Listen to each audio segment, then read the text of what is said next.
அன்பு நண்பர்களே, ஆரோக்கியம் டிவி சேனல் உங்களை அன்புடன் வரவேற்கிறது. இந்த காணொளியில் நம்ம எதை பற்றி பார்க்குறோன்னா, எள்ளு. அதாவது எள்ளு என்பது நம்மளுடைய இந்திய பாரம்பரியத்தின் ஒரு பழமையான உணவாகும்.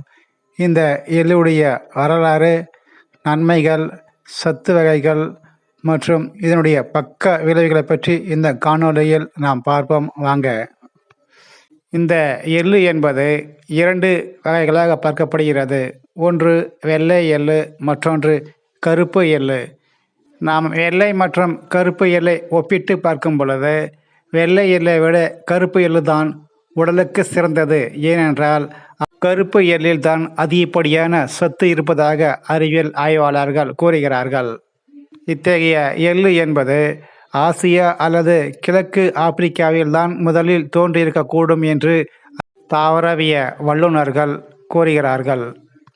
பழங்கால எகிப்தியர்கள் கூட இந்த எள்ளுவை ஒரு தானியமாக பயன்படுத்தப்பட்டு வந்தது என்றும் அறிவியல் வல்லுநர்கள் கூறுகிறார்கள். இந்த எள்ளு என்பது கடுகு குடும்பத்தை சேர்ந்த ஒரு எண்ணெய் வித்துவாகவே கருதப்படுகிறது.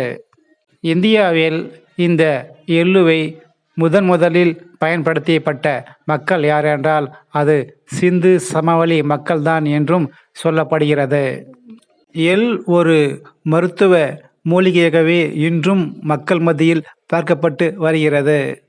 இத்தகைய எள் என்பது கருமை, வெள்ளை, செம்மை நிறத்தை கொண்டு 3 பிரிவுகளாகவும் பார்க்கப்பட்டு வருகிறது. பெரும்பாலும் வெள்ளை மற்றும் கருப்பு எள்ளு மட்டுமே இன்றளவும் நாம் அதிகமாக பயன்படுத்தப்பட்டு வரும் ஒரு பொருளாக இருக்கின்றன. செம்மை நிறத்தில் உள்ள எள்ளு பயன்படுத்தும் அளவு மிக குறைவு. சரி, இந்த எள்ளில் பயன்படுத்தும் பொழுது நமக்கு கிடைக்கக்கூடிய நன்மைகள் பற்றி பார்ப்போம் வாங்க.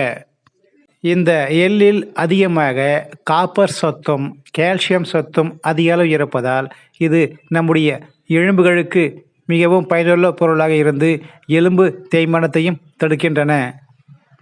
இந்த எள்ளை நாம் அனுதினமும் உட்கொண்டு வருவதால் நம்முடைய எலும்புகளுக்கு மேலும் கூடுதலான வலிமையை தருகின்றன. இந்த எள் மனிதனுடைய இரத்த குழாய்களையும் ஆரோக்கியமாக பராமரிக்க பயன்படும் ஒரு பொருளாக பார்க்கப்படுகிறது. இந்த எள்ளில் அதிகமாக மெக்னீசியம் காணப்படுவதால் இந்த மெக்னீசியம் மனிதனுடைய இரத்த குழாய்களில் ஏற்படும், அதாவது இரத்த அழுத்தம் என்று சொல்லக்கூடிய பிபியையும் ஒரு முறையான அளவு கட்டுக்கோப்பாக வைத்துக்கொள்ளவும் இந்த எள்ளு பயன்படுகிறது. இந்த எள்ளை மனிதர்கள் கடுகு பயிரிடப்பட்ட காலத்திலிருந்தே பயிரிடப்பட்டு வருகிறார்கள். இவற்றிற்கு மருத்துவ ஆய்வாளர்களும் தாவரவிய வல்லுநர்களும் இவற்றை மனிதர்களுக்கு மிகவும் பரிந்துரைக்கப்படும் ஒரு நல்ல ஒரு எண்ணெய் வித்துவாகும். மேலும் இதற்கு தாவர பயிராக சேஷமா இண்டிகம் என்றும் சொல்லப்படுகிறது.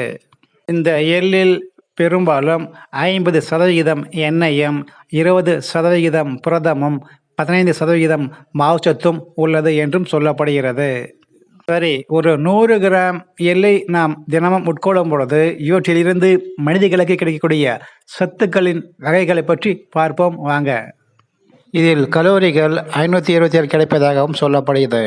மேலும் கார்போஹைட்ரேட் 26 கிராம், சர்க்கரை 0.48 கிராம், நார்ச்சத்து 17 கிராம், கொழுப்பு 48 கிராம், புரதம் 17 கிராம், கால்சியம் 131 மில்லிகிராம், இரும்புச்சத்து அதாவது iron 8 milligram, magnesium 345 milligram, potassium 400 milligram, sodium 40 milligram, அதாவது நீர் 6 கிராம்.